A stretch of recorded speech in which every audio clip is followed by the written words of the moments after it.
Em 21 de agosto de 2007 chegava aos PCs e ao Xbox 360, não PlayStation 3, porque ninguém gostava de desenvolver para aquele console, BioShock. Sendo um sucessor espiritual de System Shock, Ken Levine, yara yara yara, todo mundo já conhece essa história. Se não conheceu, eu recomendo o vídeo do Carpenedo sobre o fim da Irrational Games.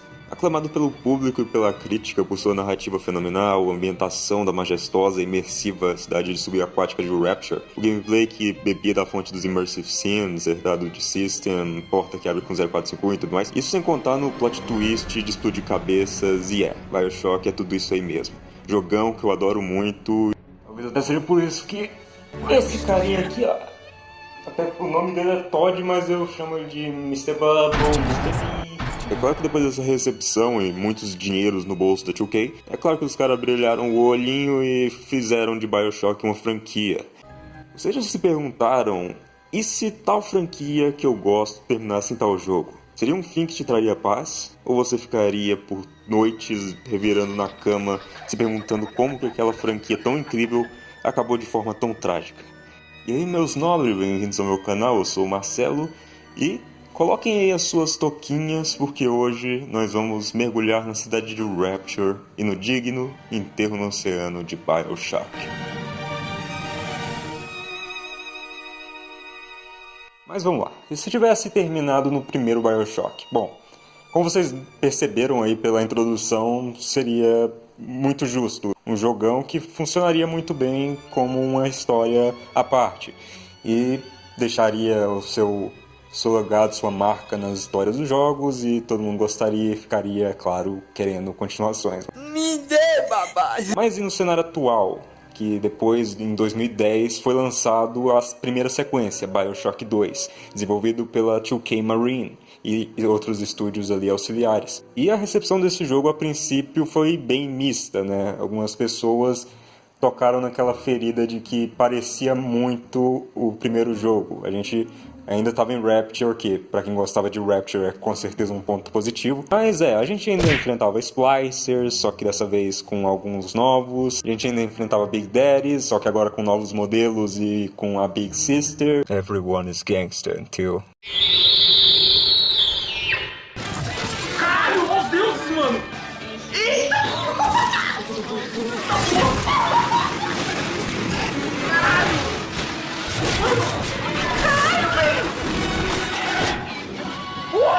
Ainda hackeávamos máquinas, só que agora com um minigame bem mais palatável. Ainda pesquisávamos os inimigos para conseguir bônus, só que dessa vez sem ter que parar a ação para tirar fotos dos inimigos, mas em vez disso gravar eles em tempo real. Ainda enfrentávamos inimigos com poderes e armas, só que dessa vez um em cada mão, que a gente é uma porra de um tanque bípede que sai por aí destruindo tudo. Tá, calma, respira.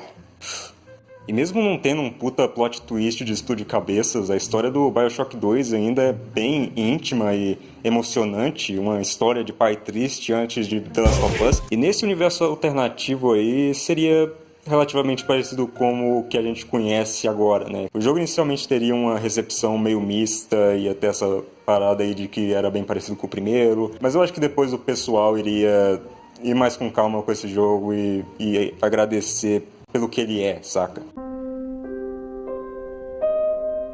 Minerva's Den foi a primeira DLC de história de BioShock, focado na história de Charles Milton Porter e na ala tecnológica de Rapture, a Minerva's Den. E a gente acompanhava a trajetória do Subject Sigma, também um papaizão, num enredo que também vai explodir sua cabeça e também te explodir de lágrimas, muito provavelmente. E Minerva's Den, de novo, também seria um ótimo fim para BioShock. E desse ponto aqui em diante aqui vai começar a ficar meio polêmico. Amigos! Vai ficar meio divisivo a partir de agora. O polêmico BioShock Infinite, que com certeza trouxe algo diferente para a franquia, pro bem ou pro mal. Múltiplos pontos desse jogo dividiram muito a fanbase de BioShock. As suas mecânicas, o seu gameplay, que eu particularmente não tenho muita coisa contra.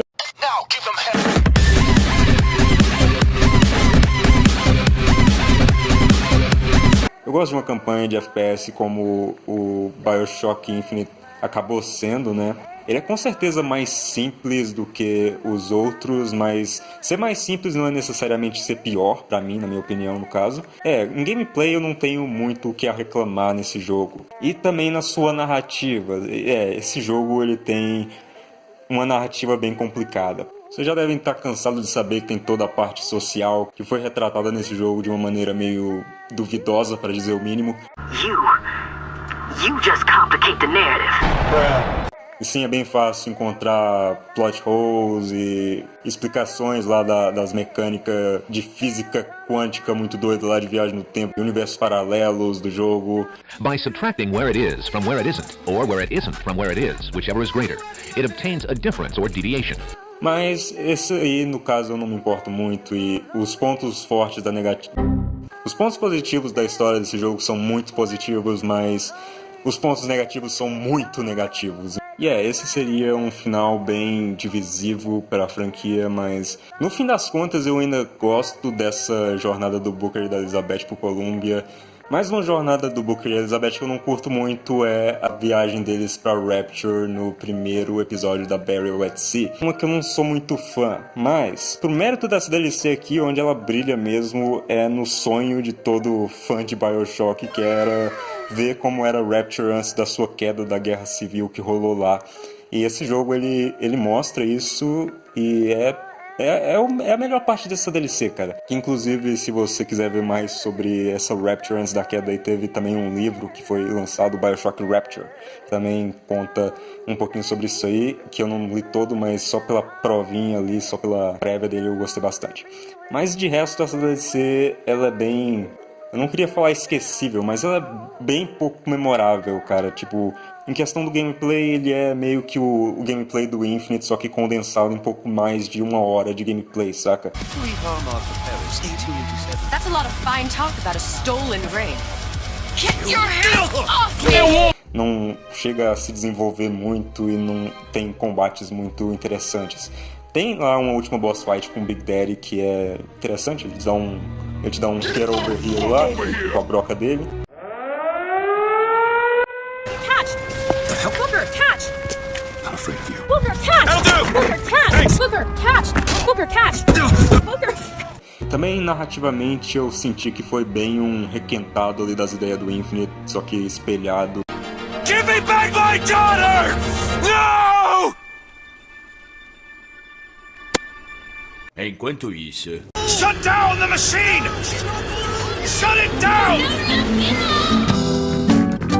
Não gosto muito também nesse sentido, mas seria bem justo de eu não considerar o episódio 1 com o episódio 2, já que eles são bem entrelaçados, né? E sim, eu sei que não daria pra acabar nessa DLC especificamente como ela é hoje, mas o que eu quero dizer é que eu acharia bem paia se tivesse acabado numa DLC nesse nível, saca? Só que agora o episódio 2 é onde começa a brilhar mesmo, velho. É da água pro vinho. De uma DLC que era bem mediana pra uma DLC que reafirmou o porquê de eu gostava tanto daquela franquia. If I can't have it, why can't I? Why can't I have a slice of that pie? Além do gameplay tomar um bem diferente nessa DLC, como a gente controla a Elizabeth, a gente tem uma gameplay bem mais focada no stealth, que também a Luca Penedo também é uma grande homenagem a Thief também, né, que também teve o envolvimento do Levine. E essa gameplay stealth aí não é nenhum Metal Gear da vida, mas ela é bem competente. Claro que você pode quebrar o jogo usando o plasmídio de invisibilidade lá, que realmente quebra o jogo. Os inimigos reagindo quando você fica invisível na frente deles nunca perdeu a graça pra mim. Mas, o stealth dele é bem decente, né? Tem até uma progressão meio natural. A gente começa enfrentando splicers, né? Que são mais simples e, convenhamos, meio burrinhos. Depois a gente passa a enfrentar soldados normais, que se comportam como humanos. Eles têm até um pouco mais de tática, meio que, entre aspas, coordenação em equipe e tal. E por fim a gente enfrenta a Ryan Security, né? Os guardas do Andrew Ryan. Que eles até têm um Houdini Splicer, né? Ele usa os teleportes lá e pode chegar perto de ti e explodir. Quando no episódio 1 eles trouxeram de volta o Sander Cohen, que é legal, é nosso bom e velho artista e sociopata nas horas vagas. Again, young Fitzpatrick. Oh God, you sick fucking let me out of there! E que estava presente na melhor fase, segundo a maioria dos jogadores do primeiro BioShock, que é o Fort Frolic. Mas lá na Barretts episódio 1, ele não tinha lá muita relevância pro plot, saca? Ele, tipo, tava lá só pra bonito mesmo. Enquanto na Barretts episódio 2, a gente tem de volta o Booker do jogo principal. Eu achei um detalhe bem legal de como eles meio que tocaram a narrativa dessa DLC, colocando ele como uma memória fragmentada da Elizabeth. E pra quem gostou da dinâmica dos dois no jogo principal, essa DLC ela coroa essa relação, saca? Look, are you there? I miss you. You were the only one who ever... You were my only friend. I think Booker would miss you. O Atlas e, consequentemente, o Frank Fontaine também voltam nessa DLC. A gente faz alguns favores pra ele, né? Já que ele tem como refém aquela guria que a Elizabeth esqueceu no forno. E, no caso, esse favor é pra descobrir como o Fontaine poderia controlar o Jack, né? Que é o protagonista do primeiro jogo. A gente sabe que tem lá todo o bagulho do Would You Kindly. Então, nessa DLC, eles fizeram essa ponta e essa conexão com o primeiro jogo também, que é legal. E uma curiosidade aqui, que na primeira vez que eu joguei essa DLC, eu assisti toda aquela cena da lobotomia sem tirar o olho da tela e fiquei de boa, mas dessa vez, mano, eu juro por Deus que dessa vez eu experienciei dor física, tá ligado? Tipo, eu mal conseguia andar, cara. Também não dava pra não reparar o quanto a Elizabeth, a Courtney Trapper, atuou tudo que ela sabia nessa DLC, tá? Especial nessa cena. Insert this pick into your arm. Please, I don't know Give a anything! few taps with me I hammer. don't know Better anything! to show by example. Please! Please don't! I don't know anything! I don't know! Please! Em certo momento da DLC, a gente volta pra Colômbia, e além de meio que consertar um ponto que ficou bem fraco lá no jogo principal, que foi todo o lance lá com a Daisy Fitzroy, né, que ela meio que virou, entre aspas, vilã meio que do nada, de uma maneira bem esquisita, bem cartunesca, sei lá. You either an imposter or a ghost. Nessa DLC, bom, eles não justificam aquela mudança repentina lá no jogo principal, mas pelo menos eles tentaram, né? Houve uma tentativa aí, que já é alguma coisa. I will not hurt the boy. I will see Fink and Comstock burn, but I will not hold the son to account for the deeds of his father. E a narrativa nessa DLC também eu acho que é a culminação de toda a história de BioShock até aquele momento, tá ligado? Desde a Barretts episódio 1 a gente encontra um audiolog que a gente descobre que o Fink, personagem do Infinite, e o Dr. Suchong, do primeiro BioShock, eles estavam trabalhando juntos através das fendas temporais. E foi desse jeito que eles explicaram algumas similaridades entre os dois mundos, né, as duas cidades, Rapture e Columbia. Como os Eves e os Sais, os Plasmídeos e os Vigores, os Big Daddies e o Songbird. Em certo momento dessa DLC a gente volta pra Columbia e a gente tem o objetivo de recuperar uma amostra de cabelo da Elizabeth, já que o Suchong ele acreditava que o segredo para juntar o Big Daddy e a Little Sister estaria relacionado a algo como DNA, já que ele sabia que a Elizabeth e o Songbird eles tinham uma ligação bem forte. Mas na verdade o Songbird passou a proteger a Elizabeth e na verdade foi porque ele bateu na torre dela e ele estava lá frágil e sofrendo, e a Elizabeth, quando ela era pequena, ela ajudou o Songbird nesse momento. E o Songbird simplesmente retribuiu o favor. E a partir daquele momento ele passou a proteger ela como se fosse uma espécie de filha. He just lay there, moaning. I couldn't just... The lion with a thorn in its paw. So much for science. Aí a gente volta pra Rapture e testemunha o primeiro ligamento entre Big Daddy e Little Sister. Eu sei que isso pode parecer clichê, tipo, o amor é a chave pra tudo, mas foi feito de uma maneira tão bem feita, tão caprichada, que é o ponto mais alto dessa DLC, com certeza, tá ligado? E no final, BioShock, pra mim, é sobre isso. Reciprocidade. Get away, you filthy little shit!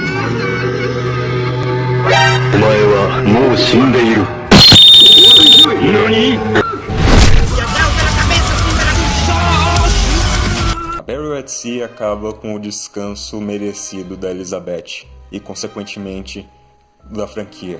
Mas também deixa uma fagulha de esperança pro futuro. O novo BioShock da Cloud Chamber, o projeto novo do Ken Levine, Judas, O jogo inspirado em BioShock Infinite Clockwork Revolution e muitos outros jogos que se inspiraram nessa franquia. BioShock teve seus altos e baixos. O Development Hell que o BioShock Infinite passou, o Ken Levine sendo o Ken Levine e aparentemente ele ainda é o Ken Levine. Mas mesmo assim, no fim das contas, eu escolhi gostar de BioShock. Sempre haverá um farol, sempre haverá um homem e sempre haverá uma cidade.